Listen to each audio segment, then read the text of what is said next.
പോട്ട വ്യാസപുരത്ത് പലചരക്ക് സ്റ്റേഷനറി കട പൂർണ്ണമായും കത്തിനശിച്ചു. ഏകദേശം 4 ലക്ഷത്തിലധികം രൂപയുടെ നഷ്ടം കണക്കാക്കുന്നു. പോട്ട വൈപ്പിൽ പ്രഭാകരൻ മകൻ സജിത് കുമാറിന്റെ ഉടമസ്ഥയിലുള്ളതാണ് കട. തിങ്കളാഴ്ച രാവിലെ 6:30 പാലിറക്കാൻ വന്ന വണ്ടിക്കാരനാണ് കടയുടെ ഉള്ളിൽ നിന്ന് പുകയുരുന്നത് കണ്ടത്. ഉടൻ തന്നെ സമീപവാസിയെ വിവരമറിയിച്ച് തീയണയ്ക്കാൻ ശ്രമിച്ചെങ്കിലും സാധിക്കാതെ വന്നതോടെ ചാലക്കുടിയിൽ നിന്ന് ഫയർഫോഴ്സ് എത്തി തീ പൂർണ്ണമായി അണയ്ക്കുകയായിരുന്നു. പുകഞ്ഞ് തീ പടരുകയായിരുന്നു. സ്കൂൾ തുറക്കുന്നതുമായി ബന്ധപ്പെട്ട് ശനിയാഴ്ച സ്റ്റോക്ക് എടുത്തു വന്ന മുഴുവൻ സാധനങ്ങളും കത്തി നശിച്ചതായി സജിത് പറഞ്ഞു. ശക്തമായ മഴ കാരണം ആളുകൾ പുറത്തിറങ്ങാത്തതുകൊണ്ട് പുകയുരുന്നത് കാണാൻ വൈകിയതോടെ കടയുടെ ഉള്ളിൽ എല്ലാം കത്തിയിരുന്നു.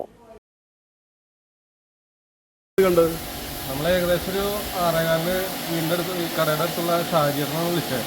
ഉറക്കത്തിലായിരുന്നു. ഓടി വന്നപ്പോൾ കട ഏകദേശം ബാക്കിൽ നിന്നാണ് തീ വന്നോന്ന് കത്തി മുഴുവൻ സാധനങ്ങളും നശിച്ചു. എല്ലാ സാധനങ്ങളും നശിച്ചു. രാവിലെ ഒരു 6:30 മഴയുള്ള കാരണം നഷ്ടപ്പെട്ടു. അല്ലെങ്കിൽ ഭിത്തിയടക്കം പൊട്ടിത്തെറിച്ചു. അപ്പുറത്തെ ഷോപ്പ് വേറെ ഉണ്ടല്ലേ? അപ്പുറത്തെ ഷോപ്പിൽ സംഭവം ബാധിച്ചിട്ടില്ലേ? എത്ര ലക്ഷം വരെ നഷ്ടം? ഏകദേശം 5 ലക്ഷം രൂപയുടെ സ്റ്റോക്ക് ഉണ്ടായിരുന്നു. കാരണം ശനിയാഴ്ച നമ്മൾ സ്റ്റോക്ക് ഇറക്കിയിട്ടുണ്ടായിരുന്നു. ഞായറാഴ്ച ഒരുവിധം കച്ചവടം നടന്ന സമയമായിരുന്നു. തിങ്കളാഴ്ച പിന്നെ അടുത്ത ശനിയാഴ്ച പർച്ചേസ് നടത്തുന്നു.